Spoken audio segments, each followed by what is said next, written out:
What's going on, beautiful people? Welcome back to my channel.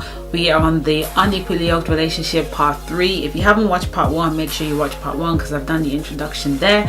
And today we are going to talk about what God has joined together, let no man put asunder. Okay, yeah, I've noticed that people have actually subscribed to my channel. I've got new subscribers, so I want to say thank you for subscribing and watching my videos. I really do appreciate it. It's very encouraging. And yeah, I'm just gonna get straight into it. So we're gonna treat it from Judges chapter 14. If you have not read the book of Samson and Delilah, because that's the two characters that we're going to use for the next couple of weeks on this series, please make sure you watch it. Like, the story of Samson is just like 4 or 5 chapters. It's not that long, so please make sure you get a Bible and read it so that when you're watching these videos you can better understand where I'm coming from. Right, so the title of the video is What God Has Joined Together, Let No Man Put Asunder, and that's coming from Mark chapter 10 from verse 9. Okay, so remember, what God has joined together, no man can put it asunder. Now I know a lot of people will be thinking, well, there's a lot of godly couples out there. I'm not even going to focus on the worldly one, because the worldly one, we already know why they're separated. But the godly ones, the ones that claim that they're godly and they're getting married and they're separating, pastors, evangelists, deacons, all these type of people, they're separating. The truth is, most of them, God did not put them together. Most of them did not ask God whether it was okay to marry this person. They just went ahead. Or some of them, they got married at the wrong time. Or some of them, yeah, that's what it is. It's them not asking God whether they were supposed to marry that person. Because God can't break his word. He can't break his word. What God has joined together, nobody can put it aside. Because when, what people don't understand is, when God joins you with the person he has in store for you, when you marry the person that God has for you, and I know there's this thing that people are saying, you know, you get to pick who you want to marry, you don't have to pray to God and ask God who you're supposed to marry. I don't understand you lot. If you have to pray to God about what type of business to go for, if you have to pray to God about every other thing in your life, why won't you pray to God about marriage? Why won't you pray to God about who you should be marrying? That's like the most important step in your life. That step could destroy you, could break you, could mold you, could build you, could put you down. So yeah, God has someone in store for you. He has someone in store for you. When it was Adam, it was just one woman. So he has someone in store for you, and you're supposed to be asking God who that person is. But when God puts you together with the person that he has in store for you, what happens is, spiritually, before you even get married, go on the altar and say I do. Spiritually, the two of you are connected. And this is why you'll see some people, they'll say love at first sight. Yes, love at first sight is real, because the spiritual connection has happened before these two people met or saw each other face to face. The spiritual connection has happened. So when these people now see each other physically face to face, it becomes love at first sight. Another thing is, because they're connected spiritually, it's an unbreakable bond. It's an unbreakable bond. Nobody can break it. That's why it says, what God has joined together, let no man put asunder. It's a spiritual bond that nobody can break. A lot of times when a man is single and he's waiting on God, when God connects him spiritually to his wife, when he sees her the first day, he will know that that's the one. That's how a lot of people know, because they feel this unbreakable bond within. Like, they feel this, like their spirit is leaping, that, oh my goodness, like, yes, this is the bone in my bone, the flesh in my flesh. That's what Adam felt. It was that spiritual connection, and a lot of it is coming from God. So when you see a lot of godly people, you know, going through a divorce, 90% of the time they didn't ask God about it before they went ahead. They didn't ask God to reveal to them who he has in store for them before they went ahead. Now let's take it back to Samson and Delilah. If we go to Judges 14, okay, so in Judges 14 they're planning this traditional wedding for this girl that, okay, so let me remind you of what happened. In the last series we talked about Samson wanting to marry this Philistine girl, and he told his parents to get the girl for him. So now in chapter 14 they're planning this traditional wedding for the girl. You're going to see different shades of me in this video, because we've got the sun coming in, and Yes, it's coming in one direction, it's going, so you're gonna see me in a couple of shades in this video. So yeah, now they're planning the traditional wedding. And if you go to Judges 14 verse 11, we'll start from 10. Now his father went down to see the woman, and there Samson held a feast, which is kind of similar to a traditional wedding, as it was customary for young men who want to get married. When the people saw him, they chose 30 men to be his companions. So basically they chose 30 grooms. That's what we would call it now. So if you now go to Judges 15 verses 1 to 2. All right, so I'm reading from the NIV version, and it says, later on, at the time of wheat harvest, Samson took a young goat and went to visit his wife. Okay, and he said, I'm going to my wife's room, which you know what he wants to do, make love to her. But her father would not let him go in. So the bride's father is like, no, you're not going in here, Samson. And bear in mind, he's entitled to do that because he's already married to this girl.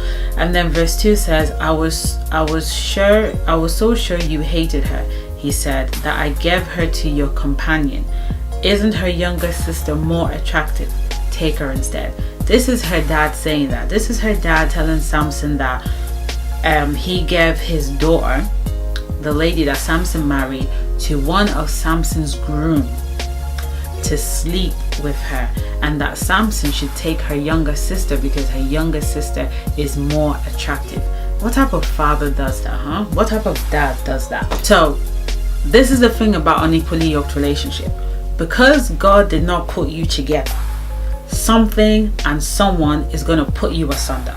Okay, let's understand that. This is what's wrong with the worldly people who are married and then getting divorced and getting in relationships, and also because God never put you together. Like I said in the beginning, when God puts you together, he spiritually connects the two of you. It's an unbreakable bond. He connects the two of you, that the two of you will not have the desire to go and sleep with anybody else. You don't have the desire to marry anybody else but that particular person that God has for you. And in Samson's case, because this wasn't the person that God had in store for him, she was just a gateway for him to get into the Philistines. Her dad was the one that put the marriage asunder. And we have that happening these days. We have people who are married and their husband is sleeping with the wife's sister, the wife is sleeping with the husband's brother, the uncle is sleeping with the couple's children, the husband is sleeping with prostitutes, the wife is sleeping with the husband's friend. It's just all like bizarre. Like, there is no loyalty in a relationship or in a marriage that God has not put together. There is no loyalty. Before, in the olden days, they used to say that men cheat a lot. Nowadays, apparently statistics are showing that women cheat a lot in marriage as well. So that is the thing, when you get with someone that you are not destined to be with, and that is why it's unequal. That's why it's called unequally yoked, because the two of you just decided to be together without consulting God about it. The reason why you need to consult God about it is because God is not looking at it from now. He's looking at it from 10 to 20 years time. That is what he's looking at. We can only see what is happening between today, tomorrow, and that's about it. But we don't see what's happening in 3 weeks time. We don't know what's happening in 6 months time, 9 months time. We just plan, but we don't know. But God sees what's going to happen in the next few years, and that's why it's very, very important for you to consult him before you get with someone. Now, don't get me wrong. At the end of the day, it's free will. If you ask God, God, is this the person you have in store for me? And he says yes, and you decide not to go ahead with it, fine. But let me tell you something. A lot of the reasons why people don't want to ask God is because they feel like God will give them someone that they don't find attractive. That is not true. You lot don't know God. Why would God say in the Bible that the two of you as a married couple should not abstain from sex, that you should make sure you're constantly having sex so you do not allow the devil to come in? Why then would he give you a woman or a man that you don't find attractive? Why would he do that? Why would he do that? He knows that if he was to give you someone that you don't find attractive, there is no way you can make love to them. There's no way you can kiss them. It's not possible. God's not like that. He knows what you like. This is the thing. When you are single, this is even something that has happened to me that I can definitely testify. when you are single, right? You obviously, everybody has their own taste, believe it or not. Everyone's got a taste. Some people like tall people, short people, dark skin, light skin, white. Some people like black, some people like petite, some people like chubby, some people like big, whatever. We all have our own specs, and there is nothing wrong with having a taste. There's nothing wrong with having a spec. There's nothing wrong with having a type. But the thing is, when God has someone for you, like, do you know what, let me just give an example of myself. When a few years back, I like a very tall, dark skin man. I don't like chubby men. I don't like fat men. Please do not bash me about it. There's nothing wrong with fat men. There's nothing wrong with chubby men. It's just not what I like, okay? And that's okay. There are some girls who like that, but I just don't like that. So please don't bash me for it. But that was what I like, dark skin and tall. I'm not picky about eyes, nose, lips, hair, beard. I'm not picky about all them things. But when God started to work in the inside of me and I started praying to him about marriage, I realized that my taste in men started to change dramatically. Well, no, not really dramatically. Actually, yeah, dramatically. Like I said before, that I used to like a dark skinned man. Now I don't really have any taste. Like, I'm not really attracted to the dark skinned man anymore. As for the height, is still the same. Has to be very, very tall. That's just what I like. Has to be very, very tall. And yeah, and when it came to like beard, lips and all that, I'm not really picky about all of that. And then the mindset as well, like the mindset of the type of man that I would want to get with is very, very important as well. I wouldn't want to just be with someone who has like a poverty mindset, or has like a what's the word,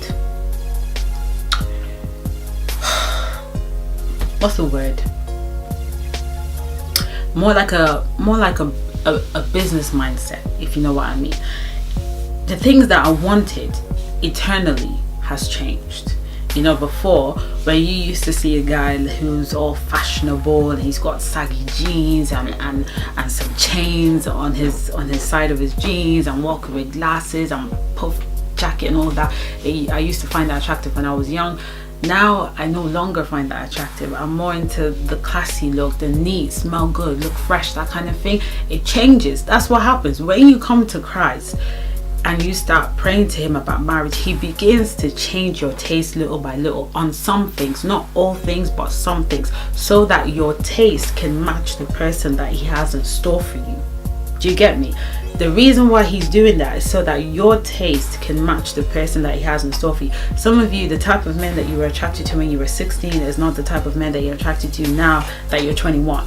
And it's not going to be the same type of man that you're going to be attracted to when you're 30. This is why you need to ask God, because a lot of us, whatever size we are now, it might not be the same size that we can maintain when we get to 30, 40, 50, 60. Just because a guy looks muscly now doesn't mean he's going to be muscly when he's 40. He could be fat when he's 40. Just because you're skinny now don't mean that you're going to be skinny when you hit 40. You could be fat when you're 40. So this is why you need to ask God, so that when God brings that person to you, because it's God that's connecting the two of you together, as you're growing together and your body's changing together, you will continue to find each other attractive. That's another important reason why you need to ask God who he has in store for you. You'll find that a lot of couples that have been married for so many years, they'll tell you that their sex life has gone down the drain. And you know, I remember I had one man telling me, he was like, oh, when you're young, like, you want to have so much sex and everything, by the time you get married, like, you get sick of that. You only do it like once in 3 months. I'm like, what? That stuff is not my portion. Once in 3 months, no way. The reason why that happens is because as they are growing together as a couple, they no longer find each other attractive, because God did not put them together. This is the problem. This is why you need to let God mold you and work in the inside of you, so that when he does that, he changes your taste to the person that he has in store for you, and that the two of you are able to grow and continually find each other attractive and you're able to continually have sex in your marriage even after 20 years. And you won't be this couple that will come out on TV and be like, oh, we're looking for something to spice up the sex life. There will be nothing to spice up, because you seeing that person in your presence in the same room as you is enough to spice up the whole thing. And I know a lot of you don't understand that, because a lot of you have been polluted with what the world is telling you, but trust me, what I'm saying is very, very true.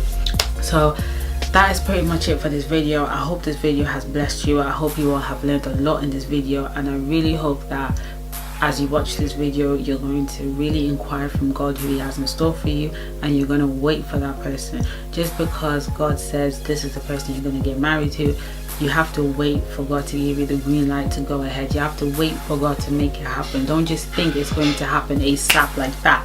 No, you have to wait. You have to be patient, because patience is something that you are forever going to be practicing throughout your whole life. So please wait on God. Pray for God for the right one. And until my next video, stay blessed and stay beautiful. Bye.